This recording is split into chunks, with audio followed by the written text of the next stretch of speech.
Hey everyone, welcome back. This is another joint podcast with the lovely Jane Billam and me. We're going to talk about growing your tuition business. Today, the focus is going to be on feeling the overwhelm. Jane, we were talking last week about feeling overwhelmed, or really I was messaging you about feeling overwhelmed about something. What's been your experience of overwhelm in business? What, this week or Anytime. I mean, last week was pretty special. I think I should have been invoicing you for a therapist bill, to be totally honest.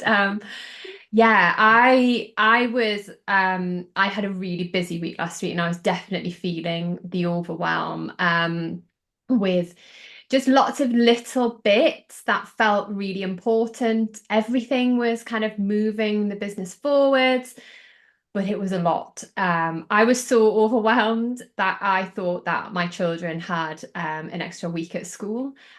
So that was a bit of a shock. You can well imagine Are the they off now? conversations in our house when I realized that they broke up on Friday. Um, Oh, and yeah, so that's kind of an insight into the wow. last couple of weeks, Richard. How But at about least you?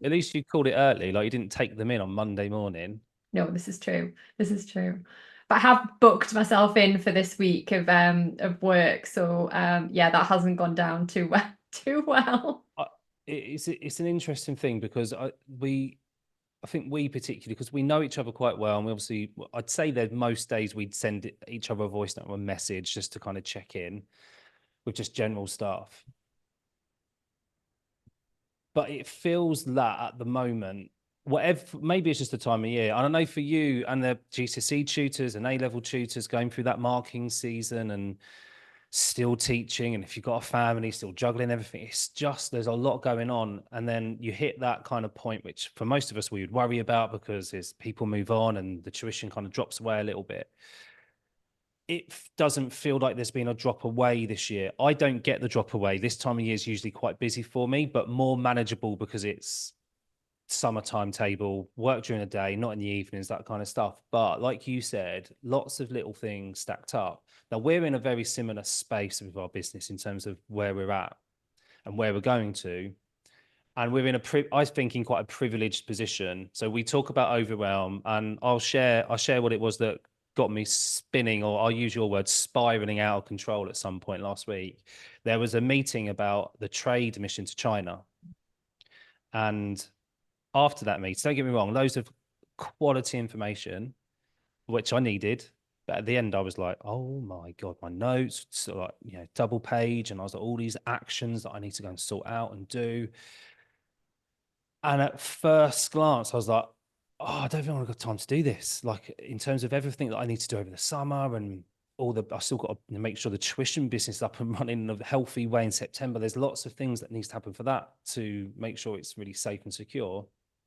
And suddenly I was like, oh my God, Jane. And I was sending you loads of like messages going, Jane, sort me out because I've got to go and do my visa. And these really easy questions are like stumping me. What do I do? And you're like, just press that button. And I'm like, okay, all right, cool. And I just press that button and I move. But there's a paralysis around that, isn't there? Like when we're suddenly just met with lots of small things, suddenly it's like, oh, I can't cope with it. So what's been your secret? Have you got one? Is there anything in there that in your toolbox that you could share with us that could make this easier, please? Um, so I shared on our last podcast that I was completely paralyzed just by the like the the big idea of the trade mission. But I think when I broke it down into small steps, that's when I felt like it was more manageable because I was focusing on the small steps rather than the big picture of, oh my goodness, I'm going to China, Mm. which is very overwhelming. I mean, I've never done anything like this before. Yes, a lot of my clients are based in the region, but to get on an airplane and to go and travel and to have to perfect an elevator pitch, all of those kind of things, which are quite alien to me as a business owner, but also to us as teachers as well, feels quite intimidating. I kind of described it as going into the dragon's den 3 times a day. And that feels very overwhelming. But actually, you know, not saying that I'm completely over that, but I did kind of sit down and just make a list. I'm quite methodical. It drives me mad sometimes because I have to complete something, and if anything's unfinished, that's generally where my stress starts to seep in. And I do become overwhelmed then. I need to be very kind of clear that if I start something, I need to be able to finish it quite quickly. Can't really have, well, I do have lots of plates spinning because invariably that's the job and the life that I have with two young children. But I quite like to be methodical and have a bit of a checklist. But I think breaking it down, and actually, we had our final session for International Tutors Who Thrive today, and that session was all about goal setting for success. And we just kind of broke down maybe the overarching goal of, I want to have X amount of international clients by this date into mini goals and then actions, which I think is something that we probably all know. But how often do we do it? I mean, how do you manage it? That's how I manage it, just breaking it down to a tick list. Similar, like, so what I do first is I message someone. And like, and I know I'm joking, but the in terms of like, oh, I message you, but just sometimes just the acknowledgement of, Yeah. do you know what? I'm feeling a little bit Yeah. funny, or I'm stuck and I don't know why I'm stuck. And like, you're really good at repackaging it up and then going, here we go. Like, you don't take ownership of it at all, which is the right thing, by the way. You don't want to just take on other people's stuff. So you're very good at going, actually, like, when you look at it, it's like this, and this. Or you'll ask a question and say, well, prioritize what's the most important thing. Because I think in the back, well, no, I know in the back of my mind as well is the conference, Yeah. which there was some printing to sort out that still hadn't been finalized. There was rehearsals to do. There's just other things which are quite close.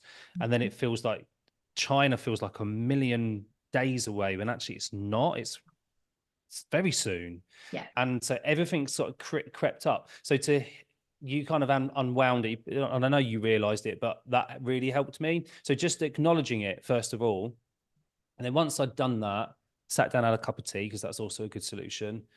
I then, like, okay, what's the most important thing that I need to do over the next half an hour? Which was the visa, because that needed sorting out. And I don't know why that was such a big thing, because it was relatively easy to work through, but there were just certain, if you've not done it before, you might just question things. And then once that was done and dusted and printed off, and it was kind of been put inside in envelopes and ready to go to London and get it all already, that felt like a weight lifted. And we're talking like 10 minutes worth of work. I And think then I sometimes looked at it's just the thought of it though, because the fear. it's not actually the thing sometimes, it's what that No. thing means. Yeah. That's definitely what it was for me. And it's even been, organizing a meeting or sending an email. It doesn't have to be like a huge thing. But we talked about this quite regularly, but I just try and figure out like what is it the thing that makes me feel overwhelmed, or is it something else? And 9 times out of 10, it will be some kind of block that I have that is being triggered by the thing that I have to do. And just sitting and thinking, actually, what is it? Why do I actually feel like this? And acknowledging it, like you say, has been really useful for me, like just to overcome it a little bit. But that feeling of overwhelm is quite enormous, but it's It's the quite difficult to paralysis, isn't it? overcome. Mhm. It's when you can't do anything to move forward because you're so stuck. And it is interesting you say about that 9 times out of 10, it's coming from somewhere else. Because what I realized after you said it, it made so much sense. Because I was like, I don't know what I'm going to say. I don't know what this. I'm worried about the elevator pitch and even what people were going to see or what I was going to show Yeah, someone, because I haven't got anything. yeah, You yeah. know, and you were quite right. You said, well, why don't you do the go back through? I've got it in front of me now because I'm going through it. The Bruce McKinnon. So if you're at the conference, go and see Bruce, and the Definitely. brand Arrow, which we did back in February. But I did it with Tutors Who Thrive in mind. I didn't do it with, because I didn't know I was going to China then, with the tuition business, which I felt was always just going to be the face-to-face stuff here, even if it was run by other tutors, or the sessions were going to be run by other tutors. So this feels something completely different. So the reason it felt unmanageable is because I hadn't even managed it yet. This thing that I'm taking to China doesn't even exist. So of course it feels weird. And that's okay. But what it did make me reflect on, which is why we kind of sent a few messages over the weekend about like this podcast, was that actually that felt quite overwhelming, but there's really good reasons for it. So acknowledging it, then breaking it down into smaller tasks and doing what you need to do immediately, like as in like really prioritizing it was really helpful. I'm relatively good at that now. I can look at something and go, but I need to do that first. Once I'm in the right mindset, and that's what I've done over the last three days or so. So I've just got, not even say I'm ahead of anything, but I'm on top of where I need to be.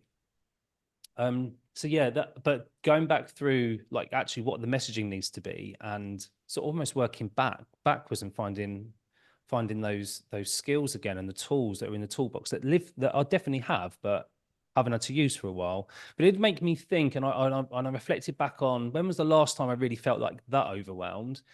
And it was when I started taking the tuition business really seriously. And again, there was a lot of unknown things. Like I didn't have a Facebook page, didn't have a website, didn't have an audience, didn't know what I was going to teach. I was just going to do homework support because that felt okay, And then it was like, well, how do I get the next thing up and the next thing and the next thing? And anybody who's gone through that stage or been through it recently, you'll know that if you're going to do a Facebook page, that's great, but you need a Facebook banner, and you also need to have your picture, and then you need to have a welcome post or something, and then you need to have a business name, and then suddenly you've got all of these little things, but you need answers to them, right? You need to have solutions, and you can't. And then when you realize all of that, it's really easy to go, oh, I'm not going to do it, or I'll say easy. You just become paralyzed.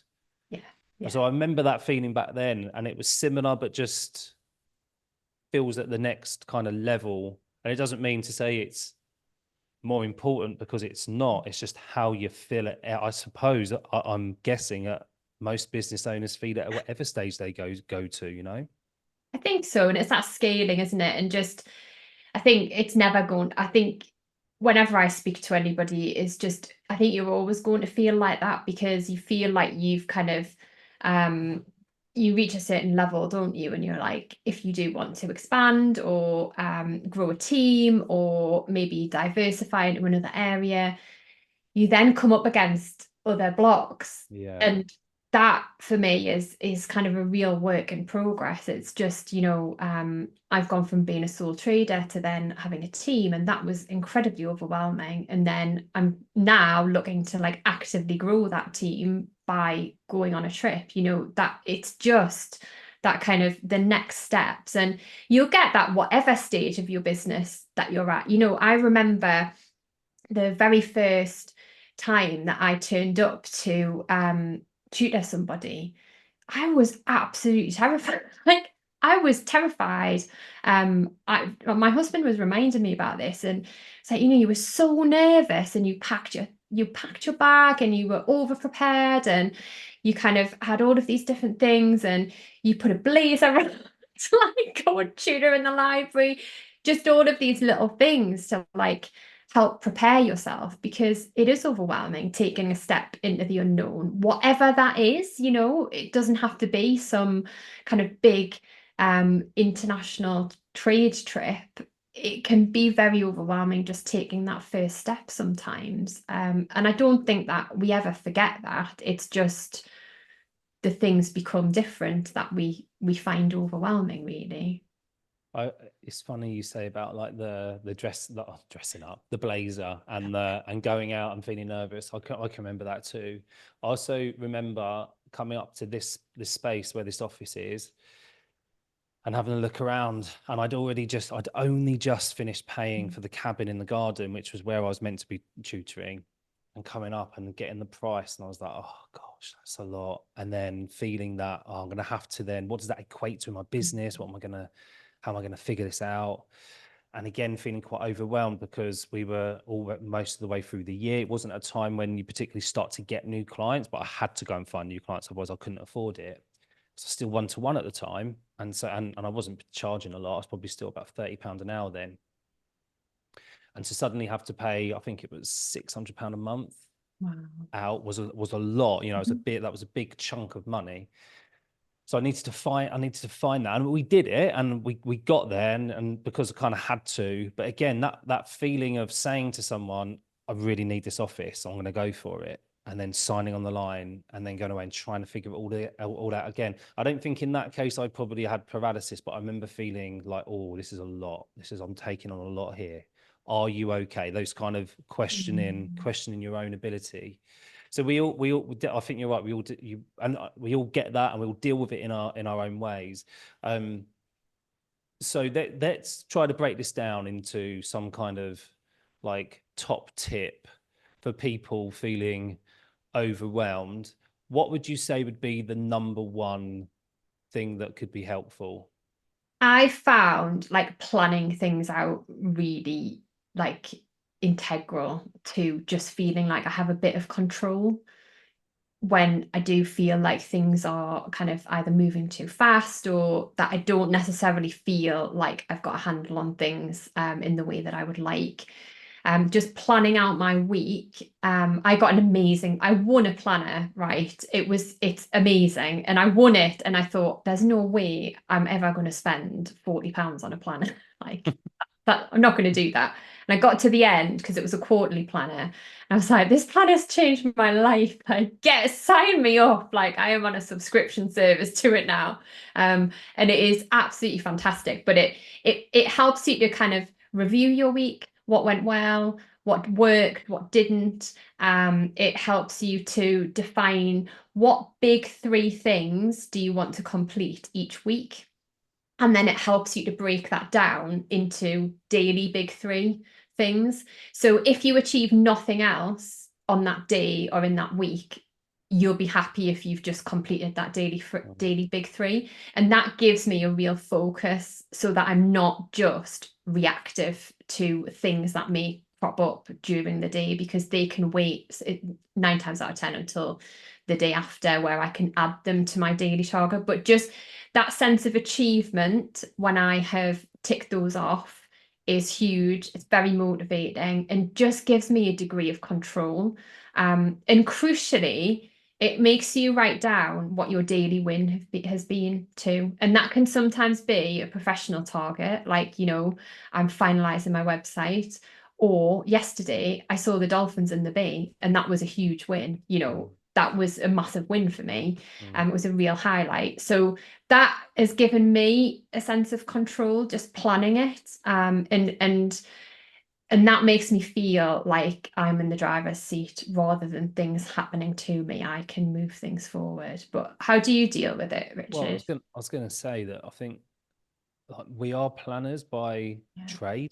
Yeah. Like it's there, and I think maybe I don't want to paint that brush over everybody. That's just, I think I forget that, like, because I do plan, but maybe not that meticulously. I'm very much I need to do this week, or I have it set out. And particularly if I'm journaling at the time, like I'll keep a track of like some general things.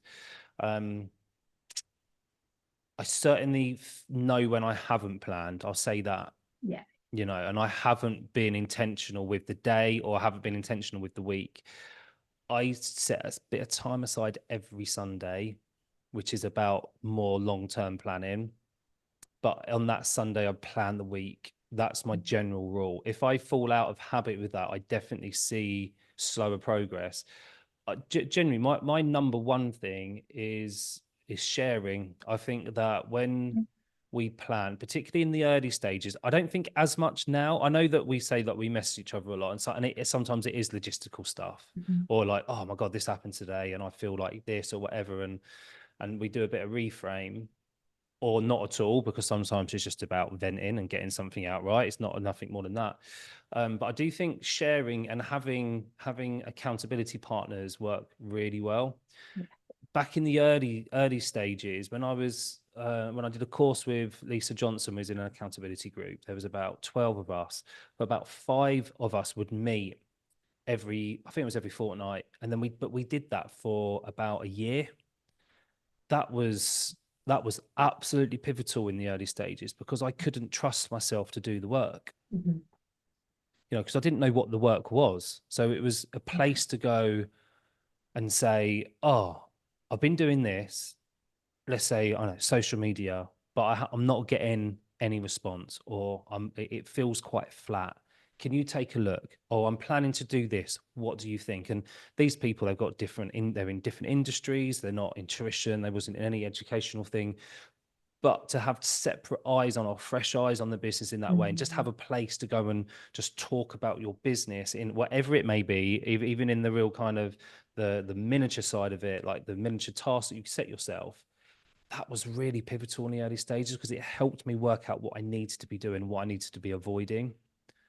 Yeah, and it's learning from other people's experience, isn't it? And that's why the Facebook group's so amazing. It's such an amazing community, because everybody's sharing their experience and kind of helping each other out in the various stages that people are at. And you can get a fresh pair of eyes on things and different perspectives, and that's incredible, really useful. I mean, I think there's a whole other podcast in surrounding yourself with people who lift you and kind of give you energy. I think that's a whole other podcast, so I'll not go down that that road. But You're right to mention it though, because this is true. This is true. And even just vibing with somebody else when they've got an idea, yeah, and then when that idea starts to sort of come to fruition, you can go, oh, this is working, or oh, I think this is going to be good, and having those champions around you, it's so pivotal to success. Accountability is a big thing. And so, like, for example, let's say we've got somebody listening who is listened to your idea of planning out, which they might do already, and they might go, do you know what, I'm really good at all of that, but I don't take action. Like, so we can list it all out. We can go, I can even pinpoint it down into, from that one big idea, into 3 other things that's going to help that actually work. Why am I not doing it? Why am I not taking those actions? And it comes back to what you were saying earlier on about, we need to unblock it. So how do we identify the blocks? How do we really know what it is that's standing in our way? I think it's just reflection, isn't it? And I think it may sometimes be things that you haven't ever acknowledged, or that you are reluctant to acknowledge, or maybe you know it but you think, oh no, it can't possibly be that. I think in that sense it can be very, very personal. I know that we also talked about doing another podcast about like how your past can, how you need to understand your past in order to create your future. And often, you can work on yourself, but it is a work in progress. Like you sometimes need to go quite deep to kind of unblock things and just have a good understanding of yourself, I think. um Last week or the week before, I just took a morning off, like, because I was just tired. And I was like, oh, is there a reason why? And I was like, no, I'm just absolutely exhausted and I just want to go for a walk before I start tutoring it, like in the next hour and a half.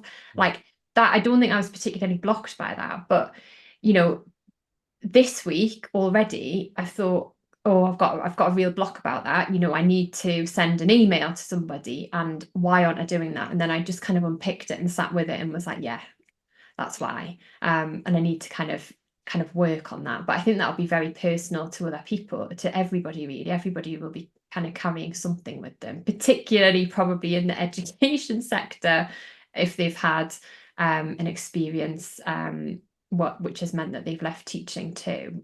We can carry a lot of that stuff with us, and just because we're out of that profession, it doesn't mean that that stops affecting us, I think. I don't know, what's your experience been? Yeah, that. So, like, going backwards before you can go forward, Yeah. often, like in like metaphorical terms. So, like, what was stopping the growth of the business, say 18 months ago, was just a general feeling of um not appreciating the value. There was a block around value. Like, I knew the tuition was good and it was high quality. I'm a good teacher, and I can build relationships and rapport very quickly. That's a big strength. So I can get, like, even the real tough children to sort of get on board with what we're doing. I can get them to find purpose, but I couldn't put my prices up, or I was struggling to put them into groups. And I was like, why is this happening? What was it? And yeah, some of it might have been how I was marketing it, but it was actually about saying, actually, you need to start valuing what you're doing. Like your skill set is whatever it is. Like for me, like I just said, was like building rapport and getting people on board, finding purpose. But for others, it'll be something different. So I had to go back and look at what was that about. And some of that was linked to school, like, because when do we feel valued at school? But I'd worked for public services since I was 21. So where do we feel valued at all in public services? There were times when I loved my job and there were elements I absolutely like loved. But ultimately, like, you don't get a lot of love working for social services. You don't get a lot of love working for education as being a teacher. And so there's a lot that's wrapped into the identity, which is why last year my big thing was I really want to unwrap the identity. I don't want to be a teacher. I don't want to be a tutor. That's like secondary to me. I want to be a successful business owner. And to do that, I need to be a good tutor and a good teacher. But the ultimate thing was, what's my purpose behind it? But it's unwrapping all of the hidden things. And we don't know yet what's going to come around the corner. Like feeling overwhelmed last week was because there was lots of little things that I needed to do that added up to something huge. But actually, is that the real block? Is it because, my God, we're flying off to China to have a business meeting? 6 years ago, I was teaching a split year 1-2 class badly. Yeah. So there, and I'm stressed and overwhelmed working with 5 and 6 year olds. Now I'm going to go to China and meet people and try and build a successful overseas business. It seems like, oh my God, am I really going to do this? Is this like, is the block around that? I feel like I can go and do that stuff. Like, do you know what I mean? I'm excited about it and I can't wait to go through the experience. But maybe there's more there. And I think that's the thing, isn't it? Like, is there more behind the scenes? Is there more going on? I mean, look, we talk about this in the Tutors Who Thrive course. We talk about, we do it through money. Like, do we feel like we're worthy of earning the money? Do we feel like we're worthy of parents hiring us? Why don't we? Because we tell ourselves stupid stories like, no one's going to pay me £20 an hour. No one's going to, it's only me. No one's going to do anything with me. I'm rubbish. You know, my SLT told me I can't teach a room of 30 kids, you know, and we bring all that baggage with us and it all needs to be unwound and worked out. And guess what? It's bloody painful, isn't it? We say this a lot, don't we? We're in our private messages, like, oh my God, this personal growth thing. It's not for the faint-hearted. It really isn't, and it doesn't feel like it's ever going to stop. No, ever. No. Like it's just always. And you know, I know personal growth, but even things like before we press record, we both got websites being built. He said, "How's your website going? Is it need finished?" And I'm like, "I don't think it will ever be finished. I actually don't. Like, it's just one thing leads into another all the time, and we've been going for about 4 months." And I'm like, "Oh, now we've got to do this. Now we've got to do this." And then my web designer sent me something just before we pressed record here. I'm like, I've got to go and sort this out. But that's been my life for 4 months. Yeah. You know, so there's always something around the corner, like whatever it may be, another job to do or something else to unblock. So I think as well, it's like, it's not letting it stop you as well, isn't it? Because I think when I reflected, when you said, right, I want to talk about overwhelm stage 8, and I was like, do you know what? I think I obviously plan stuff, but I'm thinking back to like the 5-day challenge, for example, or even launching like International Tutors Who Thrive. Like we literally sat at the National Tutors Conference in September, like on a table, like fleshing it out in the lunch break, like, right, this is what we're going to do. And then we planned out like all the dates when things were going to happen. And it was obviously really planned out, but this is like what we talk about a lot. It's the content of my voice notes, just saying, I feel like I just wander into these things and don't realize until I'm actually doing it what the implications are.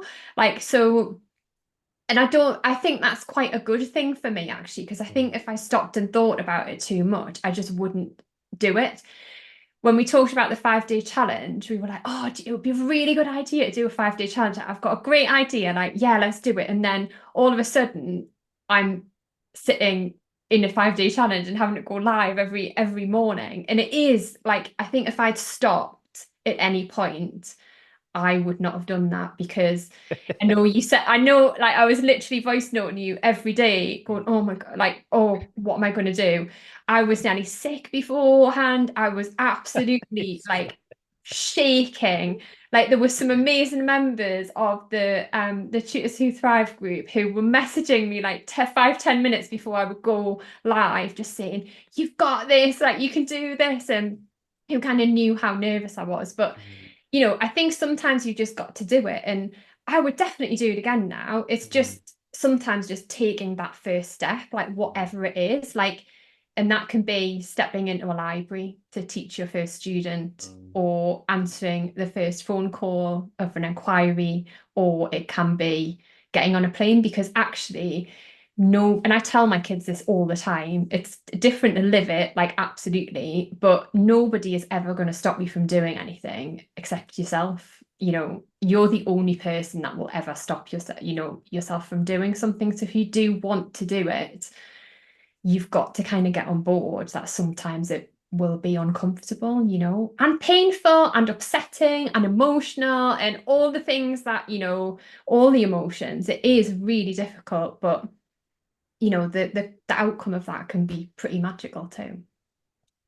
that's the thing, isn't it? Being focused on the outcome. Yeah. That's something else which kind of comes into my thought. I tell you what happens after the prioritization and the planning, and maybe even still feeling overwhelmed at that point, but it'd be less or so. Is the grounding element. I go, well, do you know what? There was people trading in China from the UK 1,000 years ago. How did they do it? This just sounds really weird. Some people go, what the hell are you talking about? But for them to break into China 1,000 years ago, they would have walked there, or they would have had a horse, a cart with goods on the back, or they would have got goods on the way through to then try. Like, how difficult would have that have actually been? I'm going to go and sit on a plane for 10 hours. I'm going to go over there. I'm going to speak in English when I'm there, right? Maybe with a translator thing on my phone, like, because that's what we've got. How much easier do I really want it? Like, what other reason could I put in front of me right now to go, no, you can't do that? When some guy 1,000 years ago loaded up a car, put a horse in the front and went, see you guys, I'm going to go to China. Like, I know you wouldn't see him for a year. Like, I'm going to be back in 10 days. And I would have gone to two amazing cities in China, spent time with 24 another amazing tuition owners, would have met people in China who I never would have met 7 years ago as a split year one, year two teacher. Like, so I ground myself under there's somebody else already doing it. There's somebody else who's already done it. All you got to do is fill out this form on a Chinese embassy website, press the right buttons. If you don't know what the right buttons are, message Jane because she's already done it. Right? Go and get it done because it's nothing. You haven't got to load up a bloody awesome car and travel for 3 months, right? And that's it. And I did it, and I was fine. So sometimes I ground myself like things like around things like that. Like there's somebody else already done it. I know I'm being a bit silly around like the 1 year traveling to China and stuff, but just genuinely, there are tuition businesses based around the world already operating in China. We know it already works. All you got to do is go over there, see it as a learning experience. What's the very worst that could happen? Winding it back to coming to the office, what's the very worst thing that could have happened by me paying extra? Yeah. Like, I could have been here a month and gone, that doesn't work. I Mhm. can't afford it. Okay, Yeah. go. It was easy and easy out. Like it, sometimes these things are there to test us, they're there to push us. We take on the learning and we push through it and we find out, actually, I could bloody do that anyway. Yeah. I'm And I fine. think that's been a big thing for me, because I've always had a growth mindset, but just being like, what's the lesson here? What's the Mm, lesson? Like, what am I learning? Even if it is hard, painful, like awful, there will be something that you can always take from it, even if it's just, I'm never going to do that again, yeah, yeah. Yeah. but you have to do that, don't you? Because it's all like part of your growth, and it can be a way of stopping the overwhelm as well, just feeling like you have a bit of control, like, right, okay, what am I learning here, and in what is the worst thing that could happen? Mm.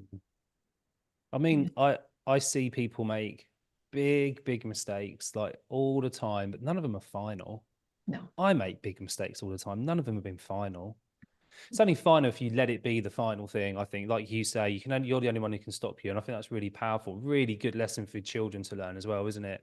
Not just to hear it, but to see you do it. Yeah, I yeah, think and that's you can amazing. only fail if you quit, Yeah, can't you? Like, yeah. that's the only time that you'll fail, like if you don't get yourself back up again and learn. It's quite deep, isn't it? Like when I know we said about like, oh, we'll talk about overwhelm. And like one, it's quite cathartic to talk about because I felt like that last week when I was a bit like wobbly, what am I going to do? And I know I felt like that in with certain places in the past. I tell you, I interviewed somebody who I worked with for about 6 years, 7 years last week. She came in to be part of the podcast. She's just left teaching, and she's starting up a small business. And I was like, please come and be a part of it. She's amazing, and it'd be really good just to share the space with someone who I know quite well. And we was talking about like that feeling of overwhelm and like that risk of going from something that's quite stable that perhaps you don't really like anymore, like teaching, into starting up your own business and taking a risk on yourself, and like what it takes for someone to do that. And she said, I don't want to take it away from the episode, but I'll share this little bit. She was very close to making the decision.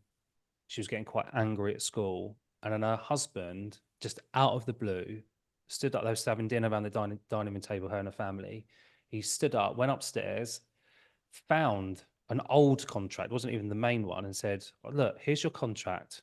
Here's the thing. If you go in tomorrow and you hand in your resignation, you'll be gone by Christmas. And she said, she did it the next day. It's like, just like somebody, like she's obviously been sat around doing the acknowledgement thing, saying, do you know what? I don't think I want to be there anymore. And I don't think it's the first time she said it. Husband's run upstairs, grabbed the contract. Well, why don't you then? Look, we'll figure it out. And they did, and they have, and they're doing really well. And it's still early days for everything. And listen to it because it is a fascinating story. But you know, we get these feelings, but we can still push through, and it's the freedom. And she hadn't watched or heard of the pit pony video, and that pit pony of coming out of the pit and just realizing there's a whole world out there is a powerful just metaphor that I think I tend to hold on to a lot. Yeah. And go, come on, we can do this. What was the point of reading the 4-hour work week 10 years ago and going, oh, there must be a better way then? If people can do 4 hours a week and earn a full-time living, why can't I do it? And then to come out the other side and go, oh no, I won't do it because I'm not so sure. It's like silly, really, isn't it? It's silly. Yeah, it can take a long time though. I think you've got to do it on your own terms, haven't you? And like, I think it's that acknowledgement and kind of realizing what is stopping you so that you can then work through it and get to a point when you are ready, not and doing it for the right reasons, not just because you think that it's what you should do or other people are telling you to do. It's got to come from you really. And kind of what you want. I don't know if that made sense, Rich. Yeah, it does. I think like let's just recap it, right? Because we've said a few things. Like, so first of all, put a plan in place, and your plan in place is to could cover anything. It could be that you're thinking of leaving teaching. Put a plan in place. What does it look like? Actually, what is it? What do you really need to have in place for you to leave, and break it down into smaller tasks? If it's about growing your business or just general tasks, plan out the next quarter, plan out the next 3 months, then plan out the month you're about to hit, and break it down into smaller tasks. Like Jane said, manageable, easy to buy. If you're going to do one big task a day, you're going to feel better for doing it. That's what you do. Acknowledge the way you feel. I think that's a big thing for me. That's how I've generally lived my adult life, because I wouldn't have lived my child life like that. I was terrible at sharing my feelings. But being more mature now, obviously, I can talk about that a little bit more. But with the right people. So like I absolutely badger Jane with messages. But it's quite reciprocal, to be fair. 7 a.m, Jane. I'm sorry, you're probably out having a swim, so I know it's quite safe to message you in the morning, whereas there'd be other people I wouldn't message before midday. But I will just go, I'm thinking of this, or I'm feeling like this, and often followed with a non-urgent, don't have to listen to it, don't need a message back straight away. And so I think finding the right people to share if you're feeling overwhelmed by something is a big thing. So acknowledge and plan and share. I know there's another podcast here with like who you're hanging around with, who you're spending a lot of time with. So we'll go there next time, because we could go down that rabbit hole now, but we'd run out of time. Is there anything that we've forgotten to talk about? Anything that we need to add into this? I don't know. I mean, I think it's quite easy sometimes to focus on the business aspect of feeling overwhelmed and so many of us have left teaching to become tutors because we want a better life for like our families, or and I do think that there's something to be said for having that balance, and a lot of the stuff that we've talked about has related to business, but actually it can be related to the personal kind of overwhelm that you can feel as well. I definitely feel like that. We've talked about the different hats that you can wear as a parent, as a partner, as a business owner, that just kind of managing that and acknowledging it just in the same way that we've talked about is important too. And I think it's important to understand that everything evolves. And that can help reduce the overwhelm for me, just to feel a little bit more in control, knowing that the kind of time of my life at the moment is that I want to be spending as much time with my kids as I can. But I've got 1 year left until my youngest will change her school setting, at which point I'll have an extra 2 hours a day, and I'm thinking, I'm not wishing the time away, I'll be honest, but that will change everything for me again. And then when they're older still, because they're 10 and 8 at the moment, that'll change again, because your kids are older too, aren't they? And Yeah. and that brings other issues, but also, it's just always a fine balance, isn't it? And kind of finding what works for you at that point, but also understanding and not acknowledging that it's okay for things to change too. You're never going to have it sussed, I don't think. Everything's always going to evolve and change. Yeah, a bit like my website, it's never going to end. Like everything's going to keep needing some form of attention. But I think it's so true. I think you're right. Okay, let's leave it there, because this could go into definitely into another episode around who you're spending time with, relationships, friendships, family. All of those things I think are really, really important, and knowing where your support network lies is really, really important. So we'll save that for next time. Thanks, Jane. Thank you.